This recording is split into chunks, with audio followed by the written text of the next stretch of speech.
안녕하세요. 토요미스테리 디바제시카입니다. 중국 장쑤성에 위치한 수저우시. 잠깐 위치 정보를 알려드리면 여기는 상하이에서 3-40분 정도 차로 가는 가까운 곳입니다.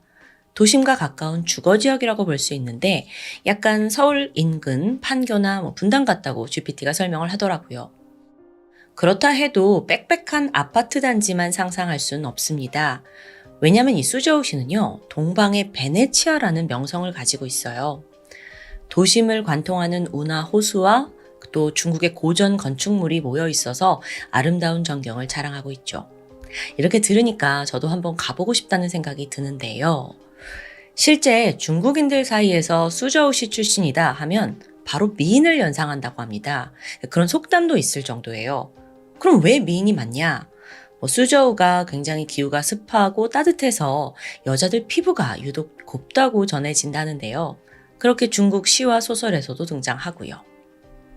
하지만 여러분, 오늘 만나볼 수저우시 출신 그녀는 내면과 외면 모두 결코 아름다운 여성이 아니었습니다.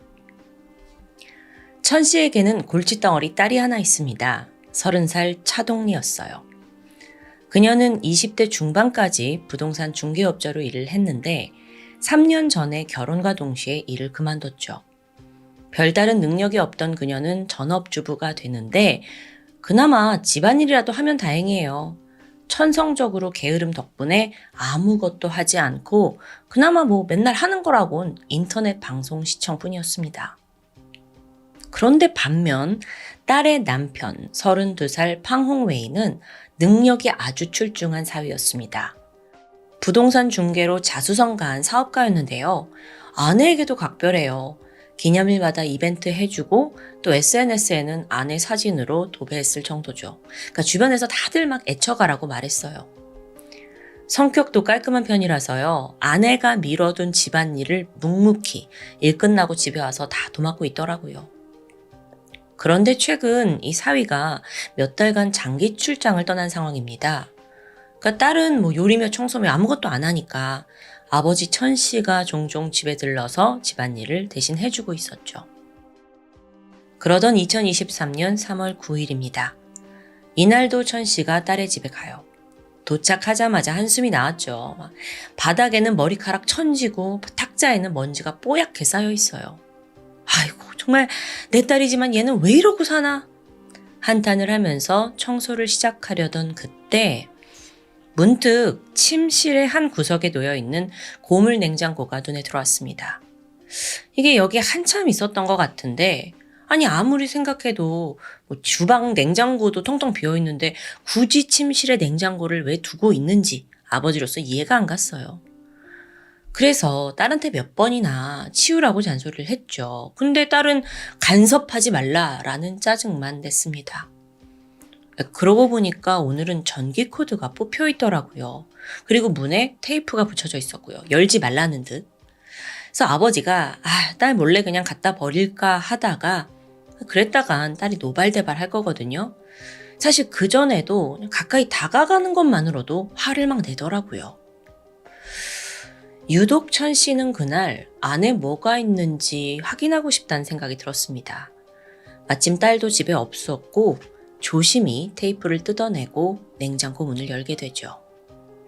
안에는 비닐에 쌓여있는 고기가 잔뜩 있더라고요. 근데 이게 이미 검게 변해서 먹을 수 있는 상태가 아니에요. 게다가 가장 아래 신선국 칸에는 큰 고기 덩어리가 떡하니 있어요. 아니 딸내미가 이거 이 지경이 될 때까지 왜 이렇게 뒀지? 다 갖다 내가 버려야겠다. 천 씨는 냉장고 안을 청소하기 위해서 팔을 걷어붙입니다. 가장 먼저 신선고를 열었어요. 근데 열자마자 이게 무슨 냄새야? 막 처음 맡는 이 고약한 악취에 숨을 참으면서 비닐을 걷어냅니다. 그런데 순간 머리가 띵해졌어요.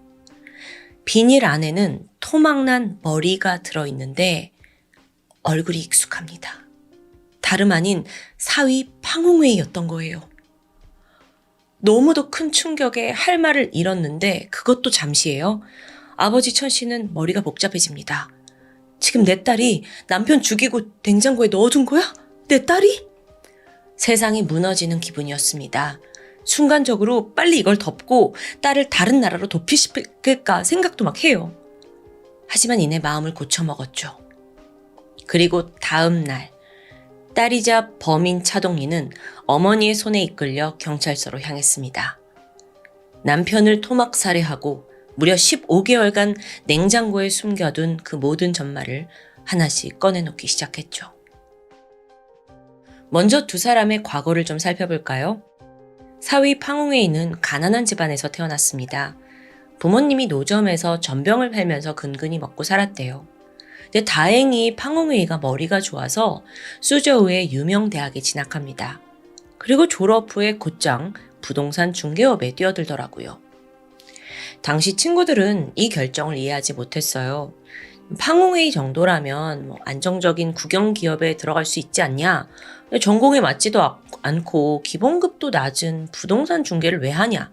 좀 의아했던 거죠. 하지만 팡홍웨이는 얼마 뒤에 자신의 선택이 탁월했다는 걸 증명해냅니다.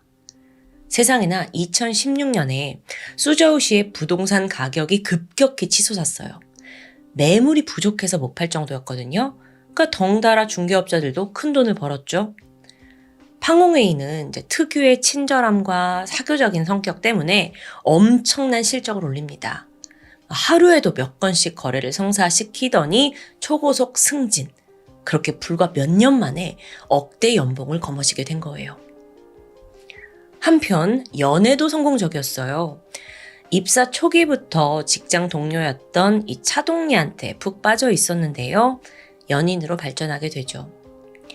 팡홍웨이는 20대 중반의 젊은 나이에 자기 친구들의 몇 배에 달하는 연봉을 벌면서 또 사랑하는 여자까지 모두 차지합니다. 정말 완벽한 남자였어요.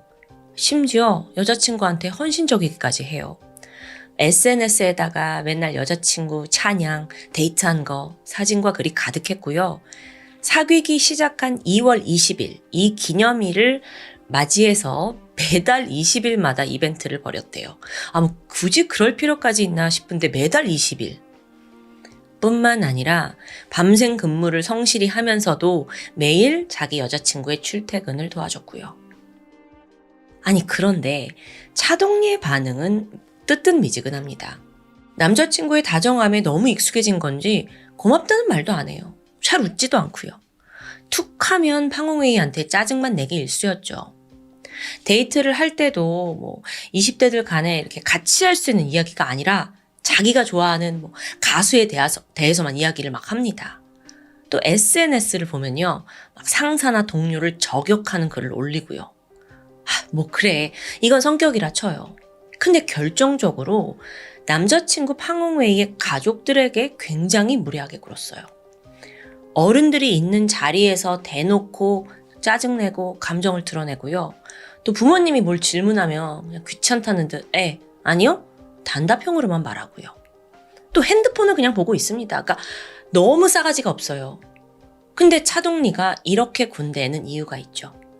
애초부터 남자친구가 가난한 집안이라 그냥 무시를 한 거예요. 동시에 나는 부잣집 딸이니까 이렇게 여겼고요. 그럼 실제로 부잣집 딸이었냐? 팡홍웨이보다 경제적으로 여유로웠던 건 맞아요. 근데 그녀 역시 원래는 가난한 달동네 출신이래요. 근데 운 좋게 여기가 재건축이 되면서 졸부가 된 거죠. 그러니까 약간 비정상적으로 빠르게 성장한 그 중국 부동산 버블의 수혜자라고 볼 수 있습니다. 오히려 팡홍웨이는 자수성가해서 부모님한테 집을 사줄 정도로 성공한 거고요. 아니 그러니까 이 두 사람 누가 보더라도 팡홍웨이가 아까워요. 그래서 당시 가족과 친구들도 결혼까지는 가지 마라 말렸지만 결국 결혼식 날은 다가오고 말았습니다. 2020년 차동리가 혼전 임신을 하면서 자연스럽게 결혼이 성사됩니다. 남편 팡홍웨이는 책임감이 늘어났잖아요. 그래서 아예 부동산 중개회사를 설립했고 계약을 더 많이 따내기 위해서 매일매일 바쁜 나날을 보내요. 시어머니는 바쁜 아들과 또 입덧을 하는 며느리를 대신해서 집안일을 다 해줬고요. 또 손녀가 태어나는데 이후에도 시어머니가 육아를 해줘요. 근데 이때 차동리는 시어머니를 마치 하녀처럼 부려먹더라고요. 그러니까 어머니라고 부르지도 않고 여기요. 이거 저거 요거 안 다셨어요. 막 이런 식으로 고갯짓으로 일을 시키고 그러면서 또 일하고 들어온 남편을 쥐잡듯이 잡습니다. 한 번은 남편이 도어락 음소거를 하지 않고 삐비빅 소리가 나면서 귀가했다. 그래서 딸이 잠에서 깼다. 라고 막 욕설을 퍼부어요. 근데 웃긴 건 애초에 이 딸을 재운 게 본인이 아니라 시어머니거든요. 자기가 더 화를 내는 거죠. 자, 결혼을 한 후 차동리의 삶이 어땠는가 좀 살펴보면요. 집에서 하는 거라곤 인터넷 방송을 시청하는 게 전부였어요. 태어난 어린 딸은 안중에도 없었죠. 참고로 중국 인터넷 방송이라고 해서 한국과 크게 다를 건 없습니다. 하루에 몇 천만 원씩 쓰는 큰손 회장이 존재해요. 회장이 되면 이 스트리머의 환심도 받고 또 시청자들의 부러움도 한 몸에 받죠. 실제로 스트리머와 만남까지 이어지면서 데이트와 술자리도 가질 수 있습니다. 아시다시피 이거에 중독돼서 많은 문제를 야기하잖아요. 근데 돈 많은 대표, 재벌, 건물주들이 이걸 하면 문제 없어. 근데 대부분 그렇지 않아요.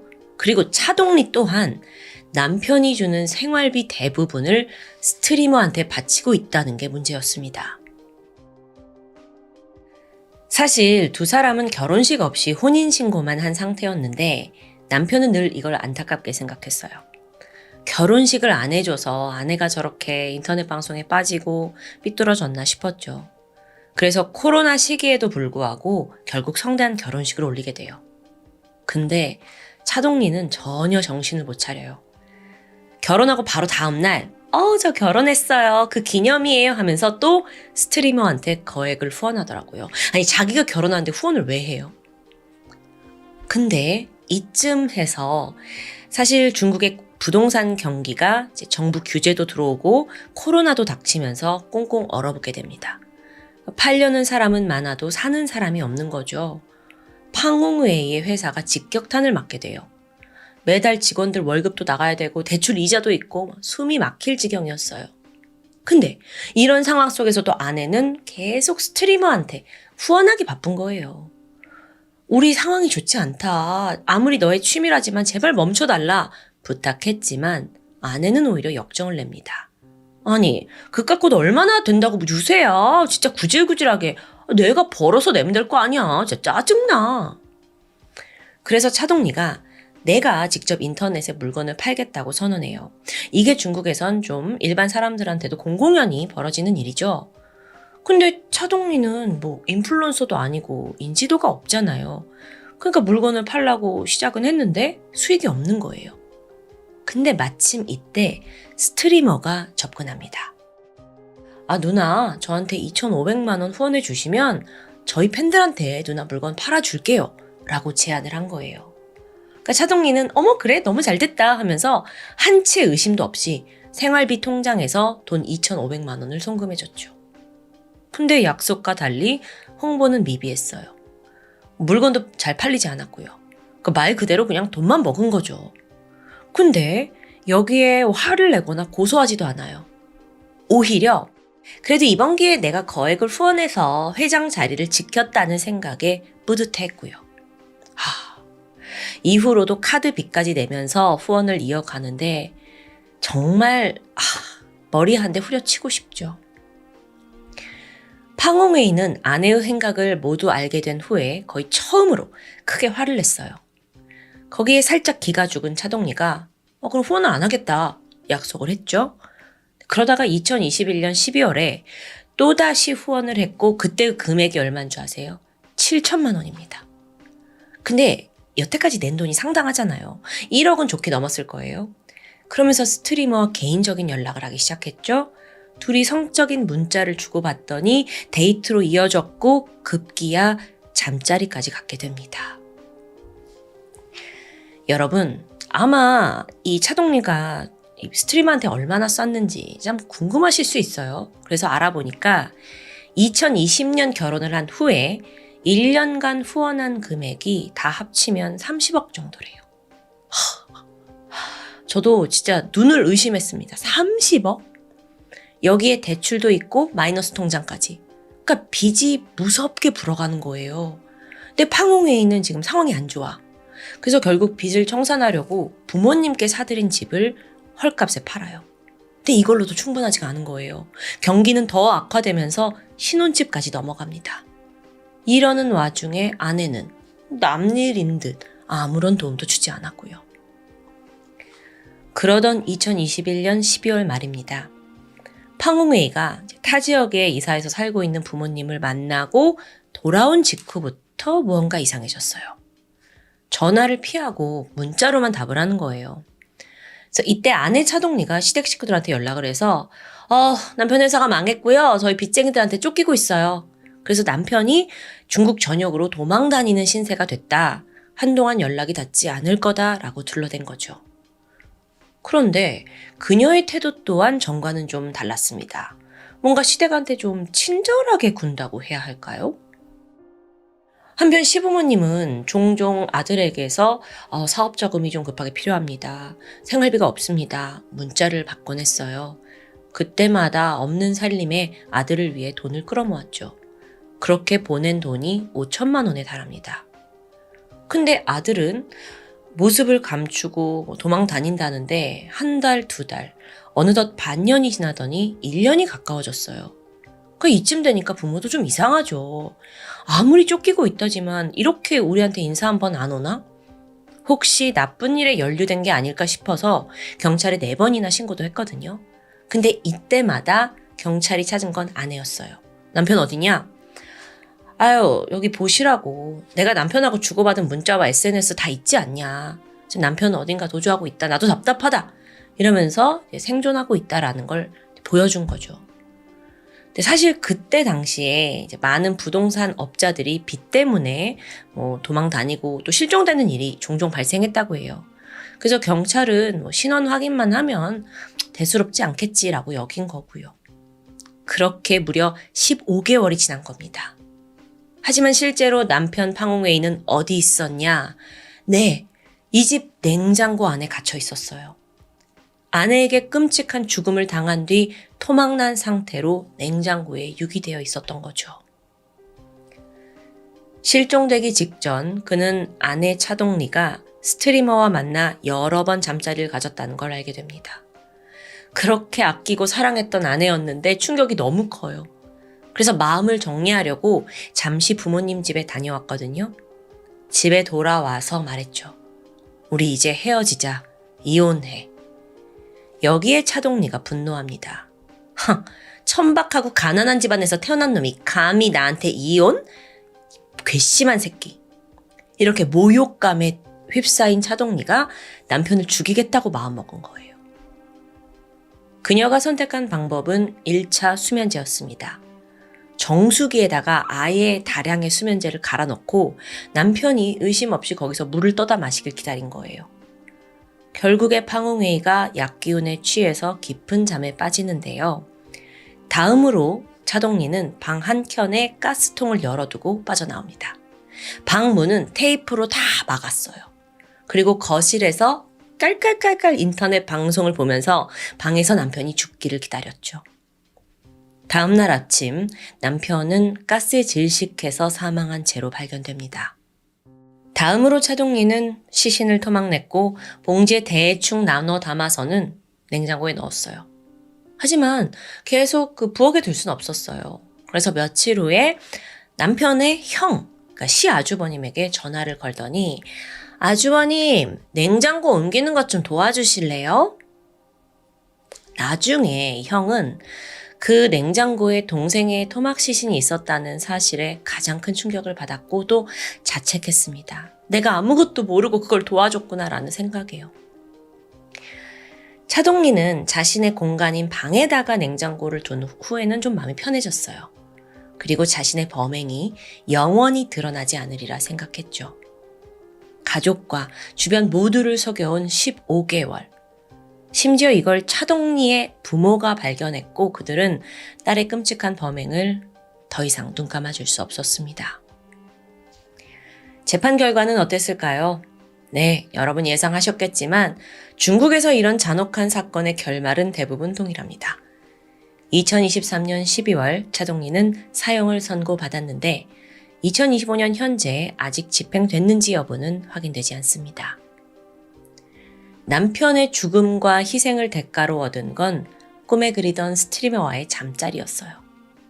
차동리는 시신이 담긴 냉장고 옆에서 잠을 자고 또 인터넷 방송을 보면서 한때 SNS에 이런 글을 올린 적이 있습니다. 그 사람을 만나게 돼서 정말 행복해요. 그 사람은 저를 각별히 아껴주고 저의 순수함을 지켜줘요. 제가 슬퍼하지 않도록 항상 신경 써주고 저를 무척 아껴준답니다. 모르는 사람은 남편을 의미한 줄 알았겠지만 아니요, 그 스트리머였어요. 남편은 토막 시신으로 냉장고에 있고. 그런데요, 아이러니하게도 이 희대의 사건이 보도된 직후 스트리머는 차동리를 손절합니다. 그리고 자신은 돈을 받은 대가로 단순히 데이트를 해준 거다라는 입장을 표명했죠. 추악한 사랑에 어울리는 말로라고 생각합니다. 지금까지 토요미스테리 디바제시카였습니다. 안녕하세요. 토요미스테리 디바제시카입니다. 2004년 5월 영국 킹스턴에 위치한 한인교회 홈페이지에 단번에 시선을 사로잡는 게시물이 올라옵니다. 언니를 찾아주세요. 글쓴이는 이 교회에 다닌 언니가 실종이 된 것 같다면서 한국인 교인들에게 도움을 요청하고 있었죠. 그녀가 애타게 찾고 있던 이는 킹스턴에 살던 한국인 교포 38살의 강태희 씨입니다. 원래대로라면 강 씨는 이달에 잠시 한국에 귀국할 예정이었어요. 하지만 강 씨가 돌아오기로 한 날 가족 누구도 연락을 받지 못했죠. 심지어 그 주가 다 가도록 강 씨는 감감무소식입니다. 한국에 있는 강 씨 동생은 너무 불안하잖아요. 그래서 즉각 언니가 영국에서 다니던 한인교회 홈페이지에 소식을 묻는 글을 올리게 된 건데요. 강태희 씨에 대해 좀 더 알아보면 그녀는 지난 1997년 3살 연하의 영국인 남편 폴 달튼과 결혼했습니다. 이후 영국에서 6살 딸과 함께 단란한 가정을 꾸리고 있었는데 물론 한국에 있는 가족들은 남편 달튼에게도 연락을 해보았죠. 이때 남편이 뜻밖의 소식을 전합니다.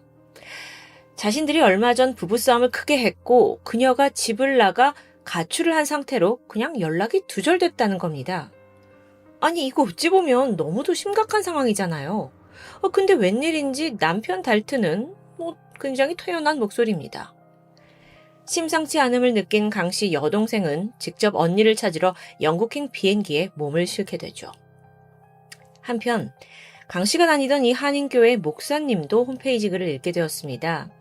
그는 강 씨의 소재를 확인하기 위해 그녀의 집으로 먼저 전화를 걸었어요. 연락이 되지 않죠.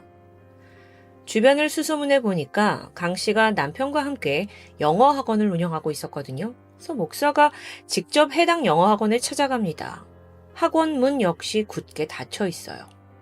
좀 이상했죠? 이 학원은 항상 학생들로 북적이던 인기 있는 학원이었거든요.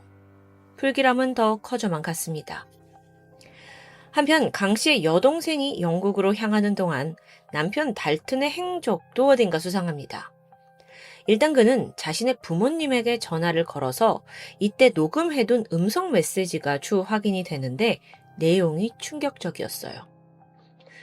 죽이려고 한 건 아니에요. 그냥 한 대 쳤는데 사고가 났어요. 뒤늦게 이 메시지를 확인한 달튼의 부모도 깜짝 놀랐죠. 그리고는 당장 아들의 집으로 달려갑니다. 집엔 아무도 없었는데요. 시아버지는 아들과 며느리의 흔적을 찾으려고 집 곳곳을 둘러보는데 이때 주방에서 예전에는 보이지 않던 대형 냉장고 한 대가 눈에 띄었습니다. 조심스럽게 문을 열어봤죠. 안에는 수상한 비닐봉지들이 여러 개 담겨 있습니다. 잠시 후 시아버지는 그중 하나를 열어보고 주저앉고 말아요. 안에 들어있던 건 토막난 시신의 일부였습니다. 달튼의 부모는 당장 경찰에 신고를 했고 경찰이 와서 비닐봉지들을 수거한 후 이내 사체는 감식에 들어갑니다. 상황을 보니까 시신이 총 9개의 비닐봉지에 나뉘어져서 담겨 있었어요.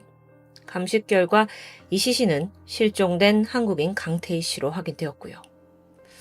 그토록 찾던 언니가 자택에 있는 냉장고에서 토막 시신으로 발견된 거죠. 현장을 조사한 결과 이 집에서 사건이 벌어진 건 확실해 보였습니다. 외부인이 침입했다는 흔적은 없었거든요. 또 결정적으로 부모님에게 남편이 남긴 메시지로 봐서 유력한 용의자는 단 한 명, 바로 남편 폴 달튼입니다. 경찰은 즉시 그의 위치를 추적했죠. 근데 보니까 이미 영국에 없어요. 일본으로 도주를 한 겁니다. 그래서 영국은 그가 다시 영국으로 돌아올 수 있도록 회유와 협박을 시도하게 되는데요. 결국 시신이 발견된 지 2주 만에 남편 폴 달튼이 영국으로 돌아왔고요. 히드로 공항에서 긴급 체포되었습니다. 그런데 지금까지 그는 이 사건의 유일한 용의자입니다. 그럼에도 불구하고 달튼은 살인 혐의를 끝내 부인해요. 아니, 자기 집 냉장고에 시신이 있었고 또 남편은 의문스럽게 해외로 도피를 했잖아요. 근데 자기가 죽였다는 증거가 있냐는 거예요. 누군가 아내를 살해한 후에 그렇게 시신을 유기했을 수 있다는 주장이죠. 결국 그가 이렇게 자백을 하지 않으면서 수사는 하염없이 길어졌습니다. 그렇게 무려 1년이라는 시간이 흘렀고요. 영국 경찰이 포기하지 않고 끈질기게 추궁한 끝에 결국 달튼은 범행 일체를 자백합니다. 1년 만에 이뤄낸 쾌거였습니다. 그는 2005년 6월 1급 살인과 사체 훼손 혐의로 기소가 되었고 아내를 살해하고 또 이렇게 사체까지 토막낸 남편, 해외로 도주까지 했고요. 또 범행을 부인한 뻔뻔함에 사람들은 모두 그가 당연히 종신형을 받을 거라고 예상했지만 그건 빗나갔습니다. 재판이 생각지 못하게 흘러가요. 같은 해 7월 런던의 중앙형사법원에서 열린 배심원 판결 결과 폴 달튼의 1급 살인죄는 무죄로 결정됩니다. 무죄요. 대신 그의 범행은 살인의 의도가 없었던 과실치사라는 판결이 내려진 거예요. 즉 살인할 생각은 없었지만 실수로 아내를 죽게 만들었다는 결론입니다. 그래서 달튼이 받은 형량? 겨우 징역 5년입니다.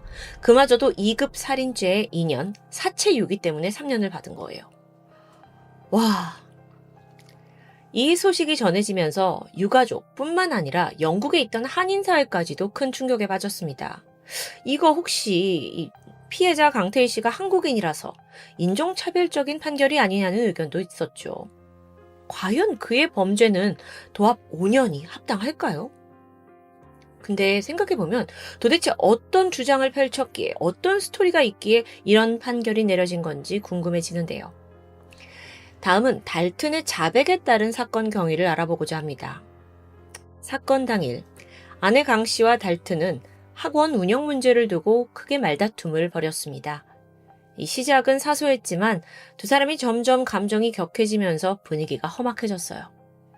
당시 강 씨는 내가 너와 결혼을 한 건 그냥 영국 비자를 얻기 위함이었다 라고 폭언을 쏟아부었다고 해요. 물론 이건 어디까지나 남편 달튼의 주장입니다. 남편은 이걸 듣고 화가 치밀어 올랐고 처음부터 아내를 때릴 생각은 없었지만 우발적으로 그녀의 목을 조르기 시작합니다. 그 후 강 씨를 향해서 단 한 번의 주먹을 휘둘렀는데 그리고 정신을 차려보니까 아내는 이미 바닥에 쓰러져서 의식을 잃은 상태였다는 거예요. 남편은 겁이 났습니다. 동시에 집에 있던 자기네들의 그 6살 난 딸아이가 걱정됐어요. 그래서 아이를 우선 2층 방으로 옮기고 10분 정도 아이를 달래주고는 다시 아내가 쓰러져 있는 1층으로 돌아왔죠. 이때 확인 결과 강 씨는 이미 싸늘한 주검이 되어 있었습니다. 이때 달튼은 신고를 하는 대신 스스로 이 시신을 처리하기로 결정해요. 그는 가장 먼저 가전제품 매장을 찾아가서 대형 냉장고를 구매했고요. 근처 다른 가게에서 전기톱도 구매합니다. 그리고 약 이틀에 걸쳐 아내의 사체를 토막냈죠. 그런데 마침 그 시기에 아내 강 씨는 한국에 방문할 예정이었어요. 올 사람이 나타나지 않으니까 한국에 있던 가족들이 무슨 일이냐면서 연락이 이어졌죠. 달튼은 아내가 가출했다. 그리고 돌아오지 않는다. 라는 뻔뻔한 이야기를 꾸며냈고 서둘러 현장을 정리한 후 일본으로 도피했던 겁니다. 이 일련의 범죄 행각을 보았을 때 달튼의 살인이 과연 우발적인 범행이었는지 여전히 의문입니다. 시신을 처리한 방식이 굉장히 치밀하고 또 잔혹하기 때문이에요. 토막이잖아요. 하지만 죽은 자는 말이 없고 결국 모든 증언은 달튼의 자백으로만 이루어지게 됐죠. 자, 이 남편 달튼이라는 사람은 184cm 큰 키에 또 운동으로 단련된 체격 좋은 남성입니다. 근데 아무리 이렇게 건장한 남성이라도 과연 단 한 번의 주먹질에 사람이 사망할 수 있을까? 이게 좀 궁금해지는데 시신 감식 결과를 보니까 강 씨는 주먹으로 턱을 맞았어요. 그런데 이게 턱뼈가 부러지면서 상당한 피를 흘렸죠. 이때 피가 기도로 흘러들어가면서 질식사하게 된 겁니다. 판결 당시 배심원들이 이 사건을 가장 중요하게 여긴 포인트가 뭐였냐면 달튼이 과연 아내를 죽일 의도를 가지고 있었느냐 없었느냐라는 점이에요. 근데 이 감식 결과에서는 살인의 의도성을 입증하지 못했죠. 왜냐하면 이제 질식사로 사망하게 된 거니까요. 그리고 또 그가 만약 정말 아내를 죽이고자 했다면 어쩌면 칼이나 총 같은 흉기를 사용하지 않았겠느냐 하는 게 배심원단의 의견입니다. 하지만 상식적으로 폭행으로 정신을 잃은 부인을 그냥 방치해뒀다는 건 좀 의심스럽죠. 또 너무도 빨리 시신을 토막으로 처리했다는 것도 이상하고요. 그럼에도 불구하고 모든 진술은 달튼에게 유리하게 적용되고 말았죠. 한편 법정에선 달튼의 모습이 좀 가관입니다. 사실 자기가 아내에게 지속적인 학대를 받아온 피해자라고 주장하는 거예요. 사실 결혼 전에 그에게는 다른 여자친구가 있었고 강 씨와는 결혼할 생각이 없었는데 강 씨의 병적인 집착 때문에 별 수 없이 결혼했다는 주장. 그래서 결혼 후에도 아내는 툭하면 화를 내고 자신을 무시하기 일쑤였다고 말합니다. 그녀는 늘 폭력적인 성향이 있었고 본인은 그런 아내를 7년간 꾹 참아왔다고 말하는데 여러분 당시 이런 내용은 여과 없이 언론에 공개가 됐어요. 그렇다 보니 영국 내에서의 반응이 달튼이 자기를 괴롭히는 한국인 아내를 참다 못해서 결국 살해하게 된 남편으로 동정표를 받기도 했었고요. 또한 달튼은 이 부부가 운영하던 학원의 수입도 아내가 독차지했다고 말합니다. 자기는 그저 강의를 하고 노동력을 제공하면서 이용당했다는 거예요. 여기에 달튼 변호인들은 이번 살인이 불만이 쌓이고 쌓여서 이성을 잃어버린 남편의 실수라는 걸 더욱 강조했습니다. 그리고 놀랍게도 이게 법정에서 받아들여졌던 거죠. 12명의 배심원들은 피해자 강 씨가 이 범행의 원인을 제공했다고 판단했어요. 그 결과 형량이 대폭 줄었고요. 아니 그럼 이 모든 게 정말 사실일까요? 죽은 강 씨 유가족에 의하면 달튼의 주장은 터무니없습니다. 결혼 전부터 달튼이 먼저 강 씨 따라다니면서 좋아했고 프로포즈를 한 것도 달튼이고요. 결혼 후에도 강 씨는 생활력이 강했기 때문에 누구보다 영국에서도 치열하게 일했고 그 덕에 현지에서 집을 장만할 수도 있었거든요. 학원도 차리고요. 하지만 법정에서는 정작 그녀의 입장을 대변해줄 증인이 마땅치 않았습니다. 때문에 재판은 일방적으로 달튼의 편에서 진행될 수밖에 없었던 거예요. 안타깝게도 한국에 있는 가족 역시 그녀의 편이 돼줄 수 없었는데요.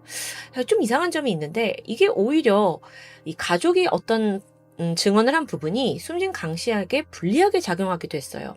어떻게 된 거냐면 과거 강 씨는 남편과 부부싸움을 한 적이 있습니다. 이때 강 씨의 동생이 이야기를 듣고 외국인 형부에게 편지를 썼어요. 이 안에 무슨 내용이 있었냐면 언니가 화를 내도 그때뿐이고 뒤끝은 없지 않아요. 두 사람이 잘 살았으면 좋겠고 좀 그런 성격들을 용서해 줬으면 좋겠어요. 제가 대신 미안해요. 동생은요. 언니의 결혼 생활을 도와주고자 하는 의도였겠죠. 하지만 이와 달리 영국의 법정에서는 이게 봐라 언니가 분명 성격에 문제가 있는 거를 지금 동생도 인정하고 있지 않느냐 라고 해석이 돼버립니다. 그래서 성격에 문제가 있었다는 걸 오히려 뒷받침하는 증거가 돼버린 거예요.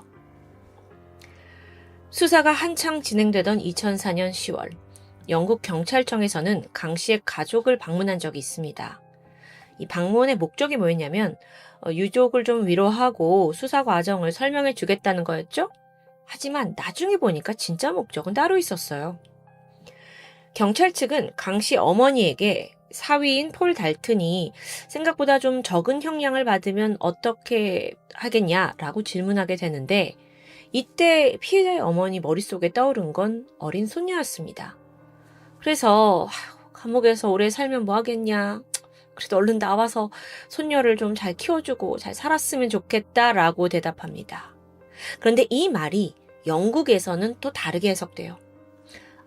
피해자 유족이 이 남편 달튼의 처벌을 원하지 않는다라는 공식적인 의사표시로 둔갑해버린 겁니다. 이 때문에 유가족은 더 새로운 증언조차 할 수 없게 되었고요. 이게 무슨 답답한 상황이에요. 일각에서는 영국 검찰 측이 처음부터 1급 살인을 받아낼 의지가 이건 아예 없는 거 아니냐라는 의혹도 있었습니다. 검찰이 재판에 요청한 증인이라고는 달튼의 부모님 그리고 달튼과 가까운 주변인들 뿐이에요. 그러니까 강 씨와 친분이 있는 지인이나 가족들은 아예 출석 요구를 받은 적도 없고요. 이렇게 재판은 가해자 쪽의 일반적인 주장만 부각되면서 단 2주 만에 끝이 납니다. 통상적으로 이런 살인사건의 경우 재판 기간은 몇 주, 몇 달에 걸쳐 진행되죠. 하지만 그렇게 끝이 났고 폴 달튼은 현재 5년의 형기마저 모두 끝내고 출소했습니다. 일반인과 다름없는 평범한 생활을 하고 있겠죠. 아내를 죽였음에도 불구하고요. 죽은 자는 말이 없습니다. 아니, 말을 할 수가 없습니다. 그렇기에 더 공정한 수사와 재판이 이뤄져야 한다는 건 너무도 당연한 일인데요. 낯선 타국에서 죽임을 당했지만 그녀의 편이 되어줄 사람 하나 없었던 강태희 씨. 사건으로부터 20년에 가까운 긴 시간이 흘렀습니다. 하지만 지금도 어딘가에서 이런 억울한 사건이 되풀이되고 있는 건 아닌지 마음이 무거울 뿐입니다. 삼가 고인의 명복을 빌겠습니다. 지금까지 토요미스테리 디바제시카입니다.